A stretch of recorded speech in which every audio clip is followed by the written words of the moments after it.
4వ తారీఖు నుంచి కొన్ని ఎగ్జామ్స్ అయితే స్టార్ట్ కాబోతున్నాయి జేఎన్టీ అనంతపూర్ కింద. ఇప్పటికి 4th ఇయర్ స్టార్ట్ అయిపోయినాయి. సో వీటికి ప్రిపరేషన్‌కి టిప్స్ అడుగుతా ఉన్నారు. ఎగ్జామ్ రాయటానికి టిప్స్ అడుగుతా ఉన్నారు. ఎందుకంటే ఇప్పుడు మనం కావాల్సిన ఇంపార్టెంట్ టాపిక్స్ అన్ని ప్లే లిస్టులు తయారైపోయినాయి అన్ని సెమిస్టర్‌లు. ఫస్ట్ ఇయర్‌ది ఒకటుంది. అది కామన్ ప్లే లిస్ట్ క్రియేట్ చేస్తాను. ఇవాళ నుంచే మొదలెడతాను అది కూడా. ఇప్పుడు ఈ జేఎన్టీయూ అనంతపూర్ ఎగ్జామ్స్ ఎలా రాస్తే పాస్ అవుతాం? ఎందుకంటే మిగతా యూనివర్సిటీలకి దీనికి చాలా డిఫరెన్స్ ఉంది. పేపర్ వాల్యుయేషన్ స్ట్రిక్ట్‌గా జరుగుతా అంటే ఖచ్చితంగా స్ట్రిక్ట్‌గా జరుగుతది. సో ఇప్పుడు ఏమేమి ఉంటది కన్సిడర్ చేస్తారు, ఏం కన్సిడర్ చేయరు ఇయన్నీ కూడా చెప్తానండి. ముందుగా అయితే ఇంతవరకు ఛానల్ సబ్స్క్రైబ్ చేసుకున్నోళ్ళు ఎవరుంటే సబ్స్క్రైబ్ చేసుకొని ఈ వీడియోని లైక్ చేసి షేర్ చేయండి. మీకేమైనా డౌట్స్ ఉంటే కాల్ మీ ఫోర్ ద్వారా కాల్ చేయండి. తెలుగు ఇంజినీరింగ్ ఎడ్యుకేషన్ టెలిగ్రామ్ ఛానల్లో జాయిన్ అవ్వండి. ఈ వీడియోకి హైప్ ఇవ్వండి. ప్లే లిస్టులన్నీ చెక్ చేసుకోండి. అన్నీ వచ్చేసినాయి. ఇక టాపిక్‌లో వెళితే ఏంట్రా బాబు అంటే so JNTU Anantapur paper valuation మీరు అనుకున్నట్టు ఉండదు. అన్నీ కూడా యూనివర్సిటీలోనే జరుగుతాయి. నోడల్ సెంటర్స్‌లో పేపర్ వాల్యుయేషన్ చేయరు. అదొకటి గుర్తుంచుకోండి. ఇక ఆ తర్వాత వచ్చేసరికి మీ రోల్ నెంబరు ఇయన్నీ డీటెయిల్స్ తెలుస్తాయి అంటే డీటెయిల్స్ అయితే అది తెలుస్తాయండి. బార్‌కోడ్ చింపడం అనేది ఉండదు మీ దగ్గరైతే. ఓకేనా? సో పేపర్ వాల్యుయేషన్ చేసేవాళ్ళకి మీ పేరు అయన్నీ తెలిసిపోతాయి. మరి మీ ఇంటర్నల్ మార్క్స్ తెలుస్తాయి అంటే ఖచ్చితంగా తెలియవు. అదొకటి గుర్తుంచుకోవాలి మీరు. సో ఇక్కడ మెయిన్‌గా ఫోకస్ చేయాల్సిన కొన్నున్నాయి. ఏంటంటే వాళ్ళు దగ్గర పెట్టుకొని చేసేదేంటంటే ఒకటి క్వెషన్ పేపర్ ఇస్తారు. మీ ఎగ్జామ్ ఏదైతే ఉందో అది దిద్దే వాళ్ళకు. ఆ తర్వాత దాంతో పాటు ఒక కీ పేపర్ ఇస్తారు. దాంట్లో ఆన్సర్స్ ఉంటాయండి. సో ఈ క్వెషన్ పేపరు, కీ పేపర్ దగ్గర పెట్టుకొని వీళ్ళు వచ్చేసరికి ఏంటంటే మీ పేపర్ వాల్యుయేషన్ అనేది చేస్తారు. చాలా స్ట్రిక్ట్‌గా చేస్తారు. చాలా టఫ్‌గా ఉంటది. అయితే ఇక్కడ మీరు గమనించాల్సింది ఒకటుంది. ఏంటంటే మీరు స్టోరీలు రాస్తే మాత్రం మార్కులు పడవు. ముందు ప్రిపరేషన్ గురించి మాట్లాడుకుందాం. ప్రిపరేషన్‌లోకి వచ్చేసరికి ఏంటంటే సిలబస్ దగ్గర పెట్టుకోండి సబ్జెక్ట్‌ది. ఖచ్చితంగా సిలబస్ మొత్తం ఒక 3 సార్లన్నా చూడండి. 5 యూనిట్లు చూడండి. ఇక ఏమొచ్చినాయో, ఏమి రావో తెలిసిపోద్ది. సిలబస్ కంఠస్థం అయిపోద్ది మీకు. ఇక బై హార్ట్ కిందే ఇక సింపుల్‌గా చెప్పాలంటే. ఆ తర్వాత మీరు ఏదైతే టెక్స్ట్ బుక్ అన్ని యూనిట్లు ఒకే దాంట్లో ఉన్నాయో అవి ఆ టెక్స్ట్ బుక్ దగ్గర పెట్టుకోండి.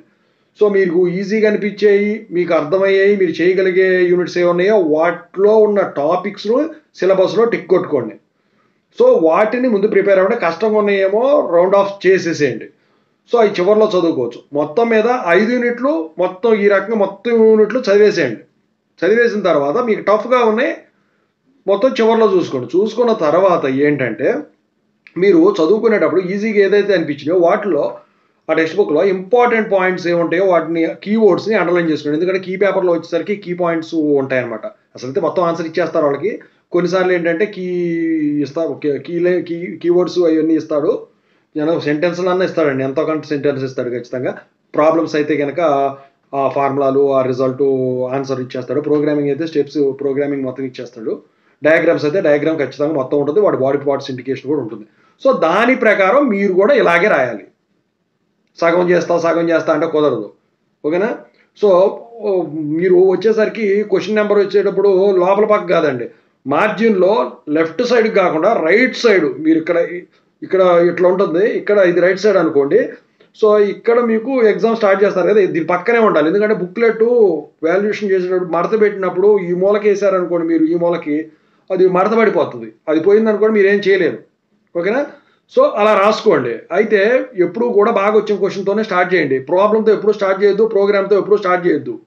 థియరీ క్వెషన్ ఏముందో చూసుకొని దానికి అది కూడా వచ్చిందైతే మొదలెట్టండి. సో దాన్ని ఎలాబరేట్ చేయడానికే ట్రై చేయండి. అంతేగాని ఎంతవరకు అవసరమో అంతవరకే రాయాలి గానీ, అవసరం లేనిది కూడా మీరు రాశారనుకోండి వాళ్ళు కనిపెట్టేస్తారు. కొంతమంది అడుగుతున్నారు స్కేల్‌తో కొలుస్తారా ఆన్సర్. ఆ రోజులు పోయినాయండి. ఆ రోజులు లేవాక. సో ఎప్పుడు కూడా పారాగ్రాఫ్స్ వైస్‌గా రాయండి. సింగిల్ పారాగ్రాఫ్ రాయొద్దు. ఓకేనా? ఒక ఎస్సే క్వెషన్ ఉందంటే 4 సైడ్‌లు సరిపోతాయి. ఇంకా ఎక్కువ వచ్చిందంటే కరెక్ట్‌గా ఉండి అదృష్టం. లేదంటే సుత్తి కొట్టారనుకోండి ఇదయిపోతారు. షార్ట్ క్వెషన్ అయితే ఒక పారాగ్రాఫ్ ఇంతైనా సరిపోతుంది. సో ఒక 6-8 లైన్స్ అది కొంచెం పెద్దగా అనిపిస్తే. ఓకేనా? ప్రాబ్లమ్స్‌కి వచ్చేసరికి ఫార్ములాస్ ఎయ్యాలి. వాటి బాక్సులు కొట్టాలి. ఆన్సర్ అనేది కరెక్ట్‌గా చూపించాలి. యూనిట్స్ ఏమైనా ఉంటే యూనిట్స్ కంపల్సరీ మెన్షన్ చేయాలి. ఇనిషియలైజేషన్ వరకు మార్కులు ఎవరు వేయట్లేదు. అదే ప్రోగ్రామింగ్ అయితే initialisation, logic, steps, final execution, result also. ఇక థియరిటికల్ అయితే పారాగ్రాఫ్స్ వైజ్ కీవర్డ్స్ అనే అండర్లైన్ ఎప్పుడు చేయమంటున్నాను కరెక్ట్ అనిపిస్తేనే. ఏదో తప్పు రాసేసి అండర్లైన్ చేస్తే కనిపెట్టేస్తారు.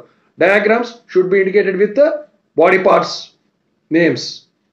సో అవన్నీ కూడా చేయాల్సి ఉంటుందన్నమాట. ఇలా చేస్తే మీకు మంచి పాస్ మార్కులు కాదండి, పాయింట్లు కూడా ఎక్కువ వస్తాయి.